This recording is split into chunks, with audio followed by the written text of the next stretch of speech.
Chers habitants du Trégor Goëlo, l'enjeu pour les 5 années à venir n'est pas de reconstruire la gauche ou la droite en vue de la prochaine élection présidentielle.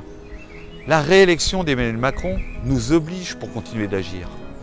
Face à la montée des extrêmes, nous assumons la volonté du rassemblement pour préparer l'avenir et la protection de notre pays.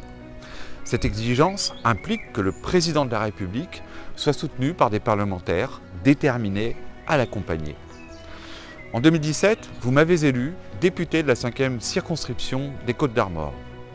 Et depuis 5 ans, m'inspirant des valeurs, mais aussi des méthodes de celle qui m'a précédé, Corinne Herel, j'ai agi avec vous et pour vous. Mobilisé en circonscription comme à Paris, j'ai traité des centaines de dossiers locaux, participé à des dizaines de réunions avec des élus, des organisations syndicales, les associations et les acteurs du territoire pour être votre porte-parole à l'Assemblée nationale. Au niveau national, j'ai rédigé pas moins de 12 rapports parlementaires et fait adopter 98 amendements. Pendant les périodes de crise, j'ai œuvré avec celles et ceux qui agissent pour le développement du Trégor Goëlo.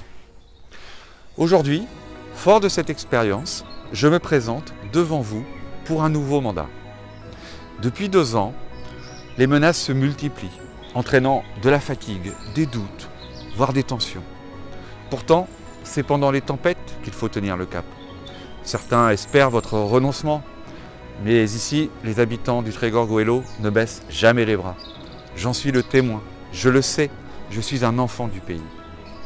Comme vous, j'ai une volonté sans faille pour continuer d'agir pour notre territoire et notre pays. La santé, l'éducation, le climat, l'emploi, la jeunesse seront les grandes priorités de ce nouveau quinquennat. Je mettrai toute mon énergie dans la réussite de ce projet.